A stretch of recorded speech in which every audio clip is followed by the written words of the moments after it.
오늘 말씀의 제목은 사랑의 공동체가 답입니다. 사랑의 공동체가 답입니다 라는 제목으로 하나님의 말씀을 전할 때 하나님께서 우리에게 주시는 은혜가 있으시기를 바랍니다. 여러분들도 하나님 몸된 교회에서 여러 공동체에 속해 계시고 또 순회에 속해 계시는데 여러분들의 마음에도 좋은 소그룹, 좋은 만남에 대한 그런 추억과 그런 동경이 있으실 것입니다. 저는 어린 시절에 교회 학교 그리고 수련회 때 그런 일들이 문득문득 기억날 때가 있는데요. 제가 다니던 교회 중등부 수련회 때 이제 그 소그룹 모임이 참 좋았던 것 같아요. 우리 형님들도 참 따뜻하게 저한테 잘해주시고 또 저희 누님 또래 분들도 많이 계셨는데 얼마나 사랑으로 또 섬겨주시고 잘 대해주셨는지 또 기도해 주셨는지 그 기억이 문득문득 생각이 납니다. 진지한 나눔, 또 사랑의 교제, 또 무슨 얘기를 하든지 다 받아줄 수 있을 것 같은 그런 포근한 모임, 그 영원한 고향에 대한 그 원형에 대한 그런 기억이 있습니다. 그 뒤로 크고 작은 이 공동체 모습이 사랑의 기억으로 저희 마음에 고스란히 자리하고 있는데요. 여러분도 지금 여러분이 속한 이 공동체에서 순에서 더 좋은 추억들과 앞으로 사랑의 기억들이 더 많이 있으실 줄로 믿습니다. 우리가 어떤 공동체에 속해 있고 또 은혜를 받았는지가 참으로 소중하고 중요합니다. 오늘 42절 말씀 보니 그들이 사도의 가르침을 받아 서로 교제하고 떡을 떼며 오로지 기도하기를 힘쓰니라 라고 성경은 말씀하고 있습니다. 초대교회는 이와 같이 강력한 신앙 공동체를 형성하게 되었습니다. 성령의 기름 부음이 있었고 말씀의 가르침이 있었어요.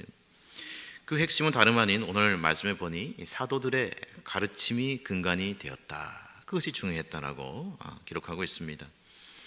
즉 오늘 성경에는 단수로 되어 있지만 이 원어의 조경가들의 그 풀이를 보니까 이 사도라는 것이 사도들로 이 복수로 되어 있음을 살펴보게 되었습니다. 즉 베드로 한 사람의 가르침이 아니라 12제자 모두의 가르침을 공히 받아서 성장한 그런 공동체였습니다. 즉 베드로의 설교로 인하여서 회심을 하게 되었지만은 예수님을 믿게 된 수천 명의 이 제자들을 향해 12제자들이 함께 말씀으로 양육하고 가르쳤음을 우리는 보게 됩니다. 그러므로 여러분 초대교회의 특징은요, 첫 번째가 무엇입니까? 가르침을 받는 것이었어요. 그 가르침을 가르치는 사람은 다 달랐지만은 그 가르치는 내용, 그 내용은 오직 하나였습니다. 예수 그리스도의 생애, 구원, 그리고 복음만을 가르쳤습니다. 생생하게 예수님의 공생애와 그리고 그분의 죽음과 부활과 성천, 그리고 그 이후에 이 성령 강림을 경험한 이 제자들은 이것을 교회 공동체의 성도들에게 끊임없이 나누었습니다. 즉 초대교회의 가르침의 기초는 무엇입니까? 오직 예수 그리스도 그리고 복음이었습니다. 교회가 이런 사도들의 가르침을 받은 것은요, 곧 사도적 계승이다. 그 사도들의 전통이 영적으로 계승된다. 그래서 영어로 보면 apostolic succession 그렇게 얘기합니다.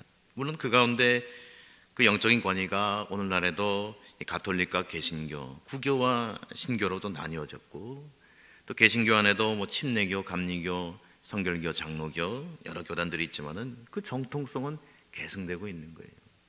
주님으로부터 그 가르침이 계속해서 오고 있는 거예요. 또한 이 사도행전은 이 성령행전이라는 이름으로 오늘날 계속되고 있고 하나님의 교회는 멸망하지 않는 이 불멸의 교회입니다.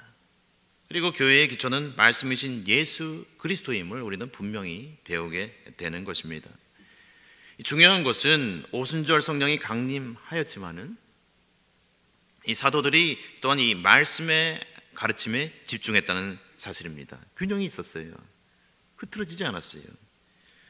오늘날에는 이 성경의 가르침은 소홀히 하면서 성령 운동만 강조하거나 은사주의나 신비주의로 빠지는 그런 무리들도 있어요. 그런 잘못된 예들이 있어요.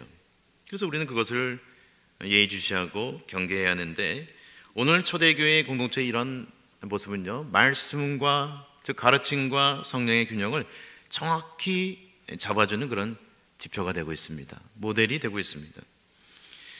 그러므로 우리는 혹 그런 일이 없겠습니다만은 나는 혹 어느 쪽으로 좀 치우친 것이 아닌가, 또 내가 아는 어느 분이 너무 좌로우로 치우친 것이 아닌가. 우리는 건면해 줄 수 있어야 되고 또 함께 성장하고 돌아볼 수 있어야 합니다. 우리는 말씀으로 또한 세우신 그리고 말씀을 또 목용하는 우리 목회자 그리고 당회의 권위를 또 존중하며 또 지도를 받으며 신앙 생활할 수 있어야 합니다. 왜냐하면 교회를 세우신 분은 바로 예수 그리스도이시기 때문입니다. 사람이 세운 게 아니에요. 예수 그리스도가 세우신 거예요. 예수님께서는 이 교회의 권위와 질서도 소중히 여기셨기 때문입니다. 오늘 또한 42절에 이 중반의 말씀에 보니 서로 교제하며 라는 그런 말씀이 있어요. 앞에는 가르쳤고 그 다음에 교제하며 그랬습니다. 둘째로 초대교회의 특징은 무엇입니까? 바로 교제함입니다. 교제입니다. 여러분, 그런데 이 초대교회의 교제는 격려, 사랑 등의 이 정신적인 교제가 한 파트가 있었고 한 덩어리가 있었고 또는 어떤 교제가 있었습니까? 물질적인 그런 교제가 있었습니다. 이 교제에 해당하는 우리가 너무 잘 아는 그런 원어는 바로 코이노니아라는 그런 단어이죠. 신약성경에서는 이 사귀다라는 그런 의미가 있고 또한 찾아보니 헌금이라는 그런 의미가 있고 이 코이노니아에는 또 동정하다 이런 의미가 있고 실제로 말씀을 이렇게 관주를 찾아보면 그런 용례로 쓰인 경우를 우리가 어렵지 않게 찾아볼 수가 있습니다. 여러분, 이와 같이 초대교회의 두드러진 특징은요 교제입니다. 코이노니아입니다. 공동체성을 가지고 있습니다. 아주 살아있는 교회였습니다. 오늘날 우리나라 사회도 그렇지만은 서구 사회의 영향을 많이 받았잖아요. 동양도요. 지금 뭐 서로 주고받고 있는데 한류도 있고. 근데 서구 사회는 이 개인주의를 표방하고 있습니다. 인디비주얼리즘입니다. 그렇죠? 그래서 이것이 오늘날 우리 동양에도 영향을 주었어요. 그런데 서구 사회가 이 개인주의화 되어서 무엇이 사라졌습니까? 이 공동체성이 파괴된 거예요. 그래서 이 자원봉사 시스템이 발달되어 있는 것이 미국이고 서양입니다. 그걸 보충해 주는 거예요. 너무 개인주의화 됐으니까. 근데 사실 우리나라에서는 이 품앗이 등의 오랜 이 전통이 있습니다. 그렇죠? 노동을 할 때 서로 그 노동에 대한 것을 주고받고 고유의 아름다운 풍습이 있었습니다. 우리나라에 성경이 들어오기 전부터 이처럼 이 코이노니아의 아름다운 바탕이 형성되어 있었음을 우리는 보게 됩니다. 토양이 아주 좋은 민족이었다. 밭이 좋았다. 우리는 이렇게 해석할 수가 있어요. 매우 감사한 일입니다. 오늘날 그러나 이 코로나로 인해서 이러한 공동체성이 위협을 받고 있죠. 학교도 그렇고요. 아이들도 수업할 때도 그렇고요. 교회도 그렇고요. 또한 일터도 그러합니다. 물론 장점도 있습니다. 그러나 초대교회는 이 코이노니아, 즉 교회의 그 공동체성을 원형으로 함을 우리는 한시라도 잊지 말고 서로 도울 수 있어야 합니다. 그리고 모일 수 있어야 합니다. 격려해야 합니다. 사랑의 교제에 힘쓰고 서로 돌보고 관심을 가져야 합니다. 할렐루야. 그것이 바로 교회의 특징이고 초대교회가 우리에게 보여주는 모델 중에 아주 중요한 요소입니다. 42절의 후반부 보면 이 떡을 땜이라는 그런 단어가 나오는데 이 본문에서 단순히 식사 먹는 것을 말함이 아닙니다. 이것은 궁극적으로는 이 성찬을 의미합니다. 그러나 본문의 맥락상 즉 애찬, 즉 성찬 전에 기본적인 그 식사하는 그런 모임이 있었다고 합니다. 그리고 성찬 의식을 진행했다고 합니다. 초대교회사를 보면 즉 애찬, 그 러브 피스트라는 것을 한 이유는 당시 공동체의 형제 중에 가나안에서 식사를 제대로 할 수 없는 연약한 성도들이 있었기 때문입니다. 그래서 모여서 우리 간단하게 먼저 식사하자 먹고 그 다음에 성찬을 나눴다는 것입니다. 그리고 주님을 기념했습니다.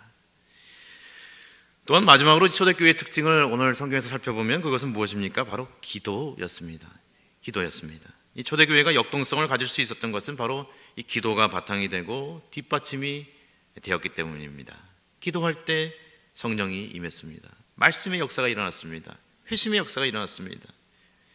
그래서 복음서에서도 불의한 재판관의 비유, 강청하는 친구의 비유, 또 주기도분의 모범 등 여러 기도에 대한 예수님의 비유와 가르침이 있었습니다. 뿐만 아니라 사도행전 자체가 사실 기도에 대한 풍부한 기록이요 역사입니다. 기도로 성령이 임하고 기도로 교회가 세워지고 확장되었습니다. 또한 오늘 43절의 말씀입니다. 사람마다 두려워하는데 사도들로 말미암아 기사와 표적이 많이 나타나니. 즉 사도들을 중심으로 초대교회에서 부흥과 표적이 나타남을 사람들이 실제 목격을 했습니다. 그 목격을 하면서 사람들 안에, 무리들 안에, 세상 사람들 안에 교인들에 대한 그런 인식이 있었겠죠. 하나님이 살아계시는구나. 저들이 그냥 모이는 것이 아니구나. 사도들을 지키시는구나. 이 경외감이 생기는 거예요. 일반 사람들과 다르구나. 두려움이 생기게 된 것입니다. 여러분, 그것은 어떠한 표적이었습니까? 사도행전 3장 보면 우리가 또 나중에 살펴보겠지만 안진뱅이가 일어났습니다. 사도행전 5장 보면은 병든 자가 낫고 귀신이 떠나갔습니다. 또한 무엇보다도 위대한 표적은요, 이런 치유의 이적만이 아닌 것입니다. 제자들이 담대하고 지혜로운 자들로 변했다는 사실입니다. 할렐루야. 내가 저 김집사 아는데 저런 사람 아니었는데 주님의 말씀을 전해요. 사랑의 사람이 되었어요. 성령의 사람이 되었어요. 그 장한 사람들이 모두 다 아는 거예요. 저 사람 보니 하나님이 살아계셔. 하나님을 경외하게 되고 사도들을 두려워하게 되고 그런 일들이 일어난 것입니다. 44절의 말씀입니다. 믿는 사람이 다 함께 있어 모든 물건을 서로 통용하고 또 재산과 소유를 팔아 각 사람의 필요를 따라 나눠주며라고 말씀하고 있습니다. 즉 하나님을 믿는 자가 한 사람도 빠짐없이 다 모여 있는 거예요. 다 한 곳에 모여 있는 것을 말합니다. 그리고 무엇보다 이것을 통해서 알 수 있는 것은 이들도 모이기에 힘썼음을 알 수가 있습니다. 참 중요한 대목이죠. 모든 물건을 서로 통용하고 이들이 자신의 소유에 대한 욕심이 없이 서로 돕고 나누는 것이 이들의 삶의 일상이었음을 이 말씀을 통해서도 확인하게 됩니다. 유무상통이라고 그렇게 얘기하죠. 또한 이 초대교회에서 자신의 땅이나 때로 재산을 팔아서 교회에 내놓는 일까지 더러 있었는데 이러한 일들은 모두 성령의 감동에 의한 자발적인 행동이었습니다. 임의로 누가 시켜서 한 것이 아닙니다. 이것을 억지로 강제로 시킨 것이 공산주의입니다. 그렇죠? 근데 성경은 그것을 이야기하지 않습니다. 46절입니다. 날마다 마음을 같이하여 성전에 모이기를 힘쓰고 집에서 떡을 떼며 기쁨과 순전한 마음으로 음식을 먹고라고 말씀합니다. 이 말씀의 전반부를 가만히 살펴보시면 초대교인들의 모임의 장소는요, 첫 번째 성전 중심이었습니다. 날마다 마음을 같이하여 성전에 모였다는 것, 오늘날 우리도 생각해 볼 수 있는 그런 말씀입니다. 또한 이들의 모임이 처음에 이 성령 강림의 사건 당시만이 아니라 성전에 모여서 늘 기도하고 늘 찬송에 힘썼음을 우리는 확인할 수 있습니다. 또한 이때 성전에 찾아오는 유대인들에게 복음을 전하고 말씀을 가르친 거예요. 말씀으로 탄탄하게 세우기 시작한 거예요. 처음 성령의 역사를 경험했지만 말씀을 모르니까 그 기저부터 가르친 거예요. 또한 46절의 후반부는 기쁨과 순전한 마음으로 음식을 먹고라고 말합니다. 즉 초대교회는 이처럼 가정에서의 모임도 소중히 여겼습니다. 이것은 오순절 성령 강림 사건 이후에 지난날 이 성전 중심에서 가정에서도 모임을 갖는 것으로 변화되는 그러한 획기적인 변화였습니다. 발상의 전환이었습니다. 오늘날 우리들이 코로나 시대에 또한 이 가정에서 드리는 예배와 모임을 갖게 된 것, 물론 그 전에도 있었습니다만은 이 초대의 교회에서 그러한 원형의 모습을 찾을 수가 있습니다. 집에서 떡을 떼며 이 부분을 이 킹 제임스 버전 영어 성경을 보니까 한 집에서 다른 집으로 이렇게 표현하고 있어요. From house to house. 한 집에만 모이는 것은 아니에요. 그렇죠? 기왕이면 여러 집에서 돌아가면서 모였다는 거예요. 교제가 어느 한 사람의 집에 편중되지 않고 여러 성도들의 집에서 이루어졌음을 말씀을 통해서도 보게 됩니다.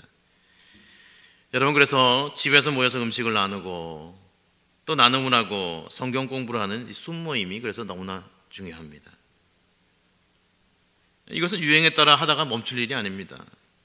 이 코로나로 인해서 우리가 스탑할 일도 아닙니다. 계속해서 모여야 되는 거예요.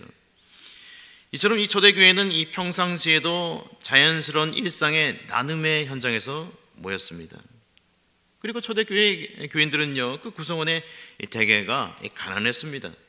또한 당시 교회의 재정도 빈약했고 교회 자체도 거대한 기구도 없었고 그리고 시스템도 조직도 없었습니다. 또한 종교적인 핍박의 상황이 있어서 늘 어려움이 사방에 존재하고 있었습니다. 그럼에도 불구하고 중요한 사실은 부흥했다는 사실이에요. 그 이유는 그들은 머리이신 예수 그리스도와 연합하고 이처럼 영적으로 서로 교제하고 모이기에 힘쓰고 사랑의 교제를 함으로써 굳게 서로 간에 결속하고 연합하는 생활을 했기 때문입니다. 세상의 결속력, 그런 스크램이 아니라 사랑의 결속력이 있었어요. 그리스도의 사랑으로 피차 뜨겁게 사랑하는 그런 사랑의 결속력이 있었습니다. 여러분, 그래서 우리는 교회가 어떤 모습인지를 늘 마음속에서 성경에서 찾아야 합니다. 이 초대교회의 모습을 늘 롤모델로 해서 기억해야 합니다. 교회가 이런 모습이었지 하고 뉘우칠 줄 알아야 합니다.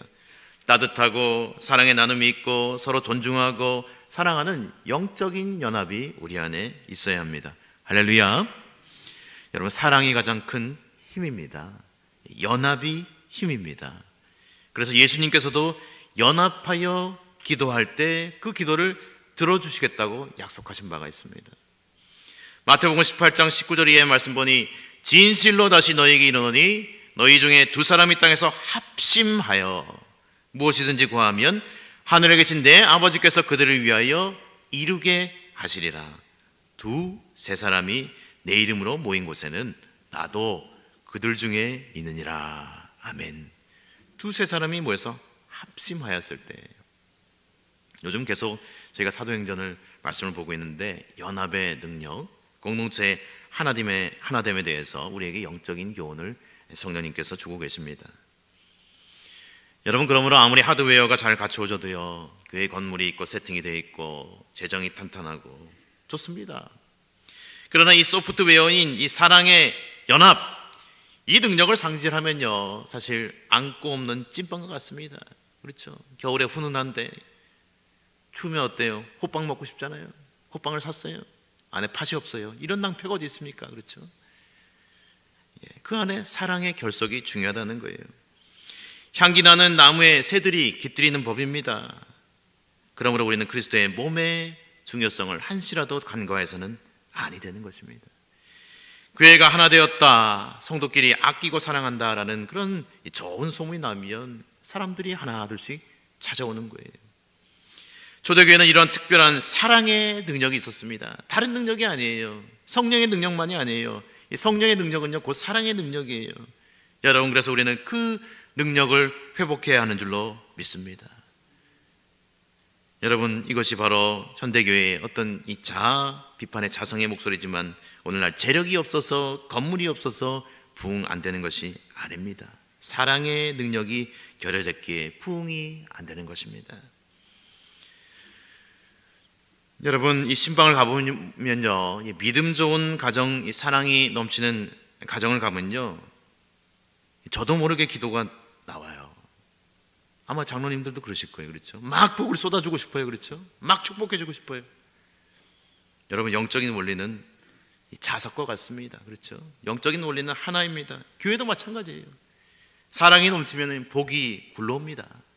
사람들이 찾아옵니다. 이 향기 나는 곳에 벌레도 새들도 사람도 깃들이는 법입니다. 할렐루야. 오늘 47절은 마지막으로 그것을 말씀합니다.